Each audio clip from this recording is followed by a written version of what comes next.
Caleb, no, I don't want to do that. Come on, you know Mom needs the money. Okay, fine, but just this once. Yeah, of course.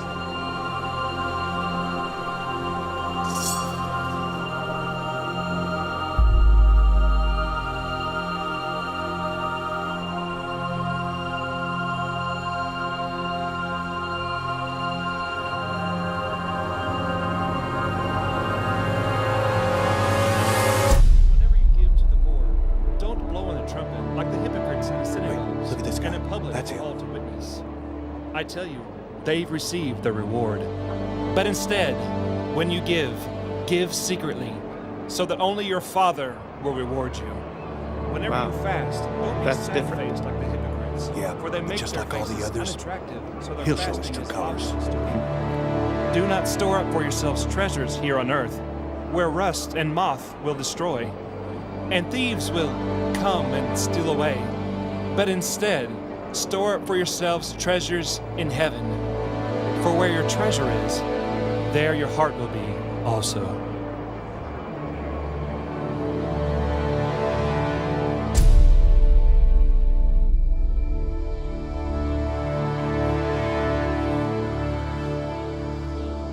Aren't you the Messiah? If so, save yourself and us! Micah, be quiet! You know we both deserve this. And you know this man is innocent. Have you no fear of God?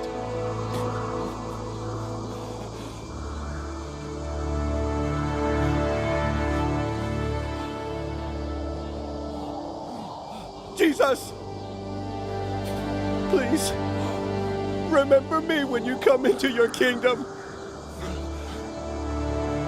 I tell you the truth. You will be with me today in paradise.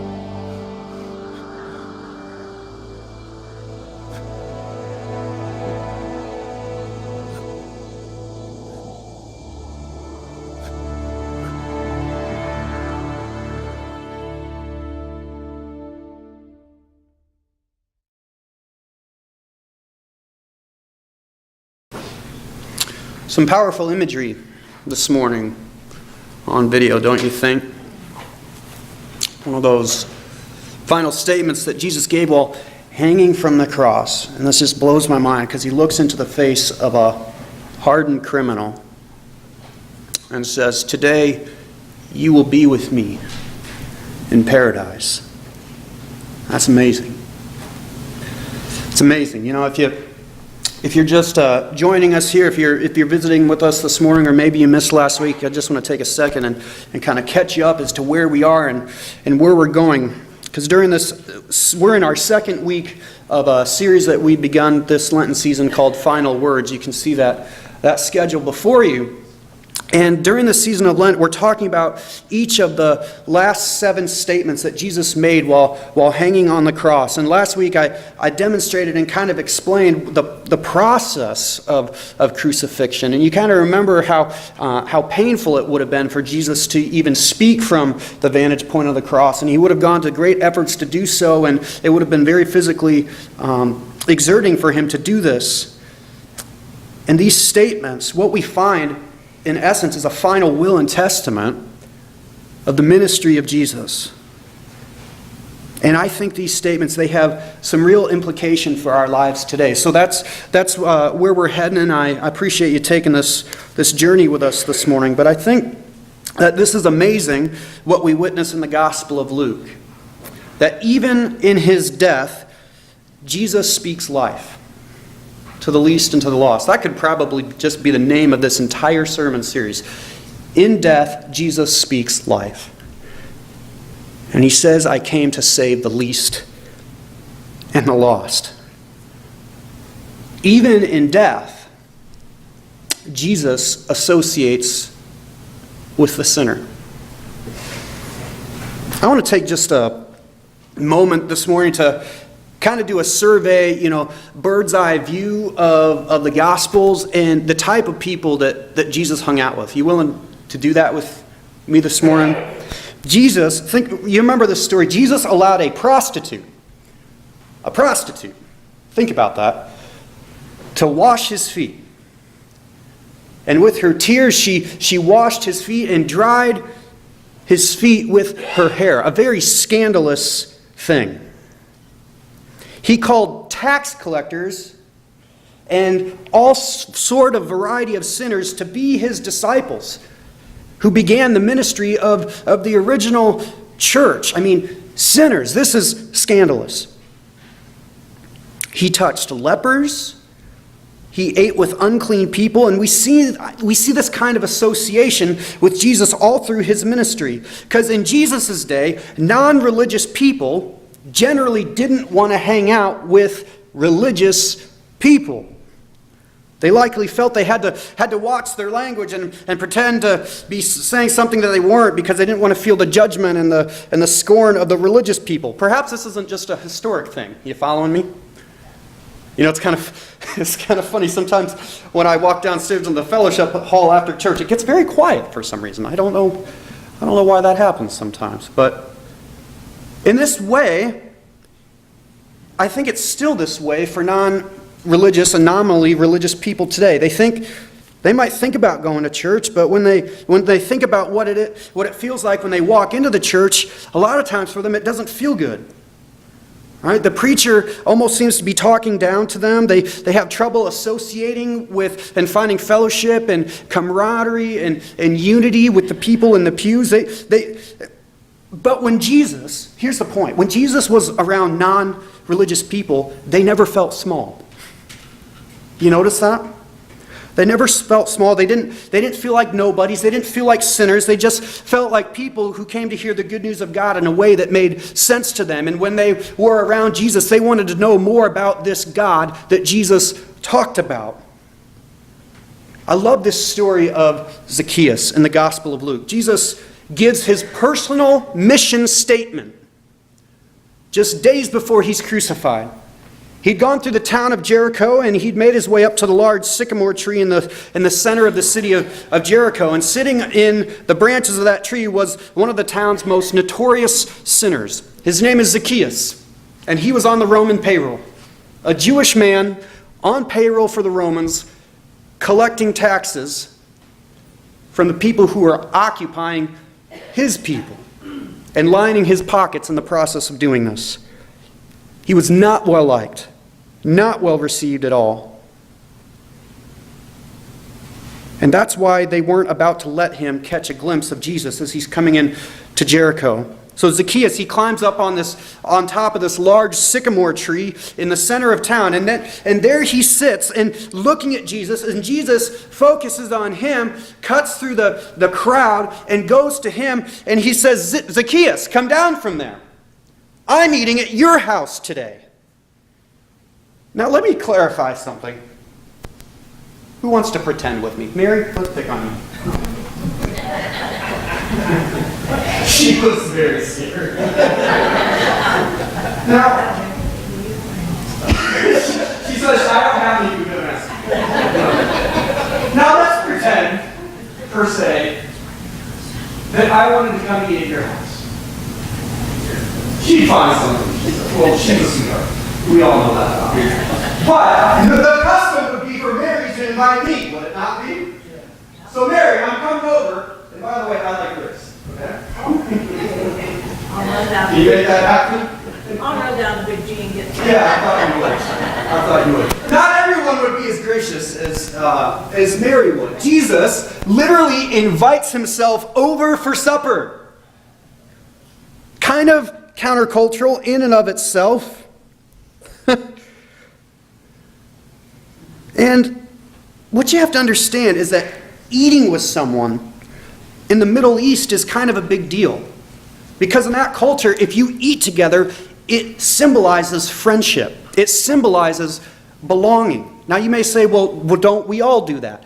Well, I've had a lot of business lunches in my life that I've not wanted to attend, right? But no, Jesus invites himself, extends the friendship of God to him. And this wasn't uncommon. What you have to understand, Jesus did ridiculous things like this all the time. He hung out with the wrong people in the wrong places. You ever pick up on that when you read in the Gospels? Whether it's fair or not, people are known by the company they keep. You ever heard the term guilty by association? It never worked for any of the judges that I stood before. I was always held accountable. I'll tell you that much. Guilty by association. Jesus was accused of being a drunkard and a glutton. Why would this be? The scriptures say that he became sin who knew no sin so that we could have the full righteousness of God. Jesus, who lived a blameless and sin-free life, is accused of being a drunkard and a glutton. What you have to understand is that water is not just lying around in the Middle East. It's not just lying around. And water that is lying around, unless it's moving water, what's referred to as living water, which is a whole different type of sermon. If it wasn't moving, it was stagnant, and oftentimes it was septic. It wasn't safe to drink. So the only safe thing to drink was something that you fermented. What was Jesus' first miracle in the Bible? He attended a wedding in Cana and turned water into wine. The best wine, might I add. So Jesus, who likely consumed alcohol himself, very likely, who likely consumed himself, spent his time being called a glutton and a drunkard because he went to sinful places with sinful people. And he turned water into wine. And he turned death into life. And he gave normal circumstances new meaning and a renewed vision. Question for you. Okay, so here's Jesus is known drunkard and a glutton. Okay. Do you think it would be very well received if a pastor in a community hung out in strip clubs or in bars?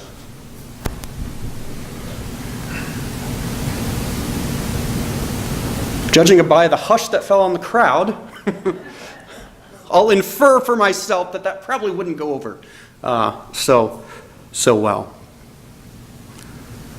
I would say, hey, that pastor would probably be accused of being a drunkard or a glutton, perhaps even worse.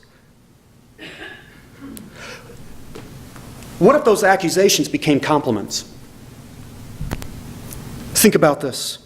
What if we, and I'm not talking about pastors, I'm talking about church people, the religious people, right? What if we left the 99 to pursue the drunkards and the gluttons to show them the nuance of water being turned into wine, death being turned into life, and seeing normal circumstances with new meaning and renewed vision? What if our churches were willing to be branded as something awful to reach people that God so loved? What if? I think the church is due for a scandal, if you want to know the truth. The entire ministry of Jesus Christ was scandalous, so out of the box they killed him for it. How far are we willing to go to reach non-religious people? And are we willing to lay down our crowns? Are we willing to lay down our lives? Are we willing to lay down our reputations in order to do it? What if? I'll let you chew on that for a bit this morning. One of my best friends, I went to seminary with him. His name is Kevin Moore. He pastors at Sharon United Methodist Church in Cedar Rapids. And I have frequent meetings and district things that I have to do in Cedar Rapids. So when I get done with those, I call Kevin. I say, Kevin, you want to go to Buffalo Wild Wings? We love wings. Remember that, Mary. When I come over to your house uninvited. He says, oh yeah, let's go. So we go to Buffalo Wild Wings. And we're sitting up at the bar. My gosh, the pastor was sitting up at the bar. Yes, he was. 2 of them, actually. United Methodist pastors sitting up at the bar, enjoying a beverage, talking about the joys of ministry and life and experiencing fellowship and watching over one another in love. It is joy to my soul to meet with this guy. And in walks Cody. I didn't know Cody before Cody told me he was Cody. And he sits down, and I say, hey, how's it going? And we strike up a conversation. Just talking over our beers. And he begins to tell me how he just got back from the army. And I don't know why, but he went full confessional on me. I mean, he starts telling me about all these things that he had to do in the army. And about the guilt and about the shame that he carries with him every single day. And I started to talk to him about that. And I said, you don't have to carry that if you don't want to. There's a way to give that up. And Kevin and I started telling him about the love of God in his life. And he said, I didn't know Christians were so nice. I said, well, this may shock you. We're both pastors. And he said, shut them. Well, I won't tell you. He just came back from the army. I won't tell you exactly what he said. He's like, but you guys are so down to earth. And I said, so was Jesus. So was Jesus. Jesus is God, literally down to earth. The incarnate Son, God down to earth. And he was able to speak with non-religious people all the time without making them feel belittled, without making them feel small, without making them feel unworthy. And they found community and belonging in ways that would wow most of our churches. Amazing. Amazing. He's been attending Kevin's church now for 3 weeks. Amen. That's ministry. That's water being turned into wine right there. That's death being turned into life. That's new circumstances given new meaning and renewed vision. Why? Because I like wings. God down to earth. During seminary, I was encouraged to write a personal mission statement. Some of you may have been asked to do this for companies you've worked for. Maybe a company you've worked for has had a mission statement, or you just did it to challenge yourself. But a mission statement simply states that everything that I do, everything that I am, points to this statement, right? In a class called Redeeming the Routines of Ministry and Life, Dr. Collier made me write a mission statement that, while I think is pretty good, was pretty wordy and cumbersome, but I got an A on it, so hey, right? But this is my mission statement. This is what I try to live my life by, to disclose the love of the triune God to all that I meet by pointing them to Jesus Christ. By example, through being a loving husband, an attentive father, and an authentic pastor. All the while finding balance in body, mind, and spirit. I'm still figuring out how to do all that, by the way. That's a pretty wordy and pretty fully encompassing mission statement. But it's what I strive for in my life. Remember, a mission statement simply states that everything that I do, everything that I am, points to this. We have a mission statement in the United Methodist Church. We didn't need to rewrite it. It's good enough for the denomination. Why wouldn't it be good enough for us? What's our mission statement here? To make disciples of Jesus Christ for the transformation of the world. And if you're not familiar with it, it's on screen. Please say it with me this time. To make disciples of Jesus Christ for the transformation of the world. And indeed it is. Everything that we do at this church is aimed at making disciples, is aimed at transforming the world through mission. This is our benchmark. Anything that we're doing that doesn't support this needs to be crucified. It needs to be crucified. Francis Chan is one of my favorite pastors. He puts this really, really well. I want to show you this video from Francis. Let's hear his words for it. But it's so weird. It is. Because I'm a very simple person. Have you noticed that yet? I'm a very simple person, and I just go black and white. Here's what he says to do. Go make disciples. It's so weird how we change things in church, and we make everything like about the heart, but the heart becomes not what we see in the scriptures, where it was kind of the mission control center, the decision-making center of a person's being. But it becomes like this weird, vague, I received Jesus into my heart. What does that mean? It just, and we'll take the Great Commission and different things about it, and we just don't take his words literally.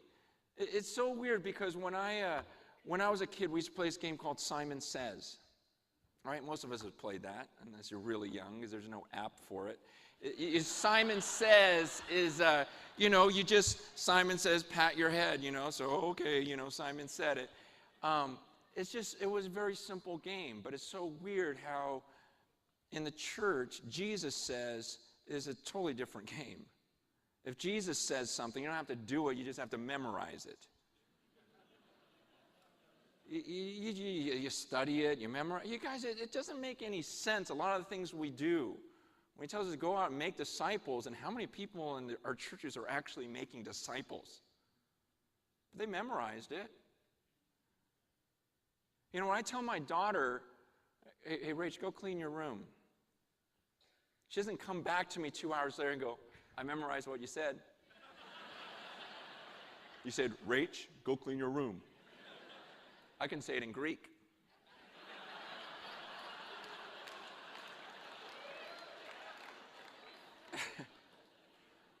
My friends are going to come over and we're going to have a study on what it would look like if I cleaned my room.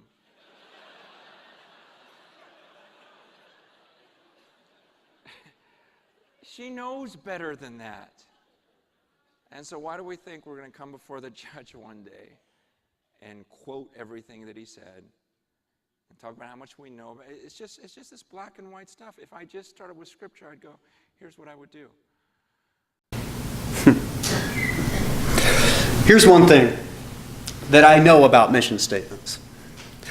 Churches, businesses, they spend a lot of money. They spend a lot of time, a lot of resources developing mission statements. And you know what usually happens to them? They get framed, they get put on a wall or somewhere, that's great. And then they're never talked about again. You just never hear about it ever again. Do you know what I'm talking about? Anyone ever experienced this? Oh yeah. I've seen it a million times. This is why you will hear me reference our mission almost monthly here at this church. Because remember what a mission statement simply states, that everything that we do and everything we are points to this: making disciples, transforming the world, not because it's suggested, but because it's commanded. Because it's commanded. What's fascinating to me is that we see the personal mission statement of Jesus in his final words to Zacchaeus. After he invites himself over for supper, how rude, right, Mary? I'm sure you would have Jesus over to your house. But he invites himself over. Extending the friendship of God to him, Jesus says, what? Say this with me. The Son of Man came to seek and to save the lost. This is the purpose of Jesus. To befriend the sinner, to seek them out, to offer them life, much more simply than this is much more simple than my personal mission statement. Don't you think? To seek and save the lost, to make disciples, to transform the world. That is the church. My friends, what we see in this story recorded by Luke are two hardened criminals on the cross. The Greek word for these individuals, as it appears in the original manuscripts and these writings, suggests that these two criminals were getting exactly what they deserved. It suggests that they were very violent. It suggests that the crimes that they committed were absolutely heinous and unmentionable crimes. And we see two responses. One criminal continues to taunt Jesus, and the other speaks words worth mentioning. He says, Jesus, you've done nothing wrong. We deserve this. Remember me when you come into your kingdom. Remember me, he says. We say this all the time when we come to this table. Do this in remembrance of me. Remember me. Remember me. It means help me. It means deliver me. We see this all the time in the Old Testament. God remembers individuals. God delivers individuals. It means that God delivered them. In Genesis chapter 8, verse 1, bring this up. I'm going to go quick. God remembered Noah and saved him in the flood. Genesis chapter 19, verse 29, bring that one up. God remembered Abraham and therefore spared his nephew Lot from the destruction of Sodom and Gomorrah. He delivered him. He saved him. In Genesis 30, chapter 22, God remembered Rachel, opened her womb so that she could have a child. Exodus chapter 2, verse 24, God remembered his covenant with Abraham and therefore delivered the Israelites from slavery. And in Luke chapter 23, verse 42, the bandit on the cross says, Jesus, remember me when you come into your kingdom. He was saying, deliver me from the place of the dead. Deliver me from the prison I am destined for. Remember me as the one who turned to you on the cross. So this heinous, disgusting thief makes a genuine confession to Christ in his last moments. And Jesus assures him that today you will be with me in paradise. What grace is this? What love is this? Do you ever wonder what paradise will be like? The book of Revelation has some great imagery for this, whether you take it literally or symbolically. And it describes paradise as having streets paved with gold. You know, I'm a pretty simple guy. Gold and riches don't really excite me all that much. Maybe it does for some. But, I mean, do you ever wonder what heaven is like, what paradise is? We, the church, we talk about it all the time. We bank everything we are on it. And yet we don't really know how to articulate what it is to anyone, even to ourselves. There was a doctor who made house calls back in the day when that was what doctors did, you know. He took his dog and with him and his horse and buggy, and one day he was visiting a dying man, and as he went into this man's house, he left his dog out on this man's porch, out on his front step. Reminds me of Jim Hansen. Any of you know Jim Hansen? He's done a lot of work here at the church. That dog of his goes everywhere with him. And I don't know how, but it stays in the truck. Harley would never do that, might I add. The guy, he leaves his dog out on the porch. And the dying man, he says to the doctor, Doc, what's it going to be like? Heaven, what will that be like? And at that moment, the dog began to scratch and began to paw at the door, whimpering like it was whining to get in. And the doc stopped and said, "Do you hear that? Do you hear my dog?" The dying man says, "Yeah." He says, "That's my dog. He's never been inside your house. He doesn't know what's on the other side of this door. All he knows is that his master is there. So it must be pretty darn great." Over time, the word paradise, it came to be used of the Garden of Eden by Jewish people. Eden was, after all, the king's garden. That's what it meant, the garden of God. Adam and Eve were expelled from the garden, as we know, because they disobeyed God, and human beings, they were forbidden from ever entering that garden again. Paradise was lost to humankind. And John's gospel tells us that Jesus prayed in the Garden of Gethsemane. He was crucified in a garden at Calvary. And he was buried in a garden tomb next to Calvary. And you remember, we see this in the Gospel of John. Mary Magdalene comes to the tomb and she thinks that Jesus is the gardener. You remember this? This is important. What I believe John was saying and what I believe Luke is hinting at in these words of Jesus spoken to a dying criminal is that Jesus was opening the door to the king's garden once Again, through his suffering, through his death and resurrection, Jesus was removing the curse that banished humankind from that garden, from paradise. He's inviting us to return to paradise with him. And the first person he invites to join him in paradise is a hardened criminal, a heinous criminal, hanging on a cross.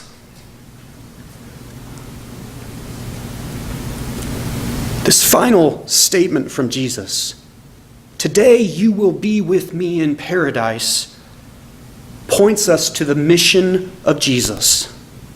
It points us to the mission of the church, to seek and to save the lost.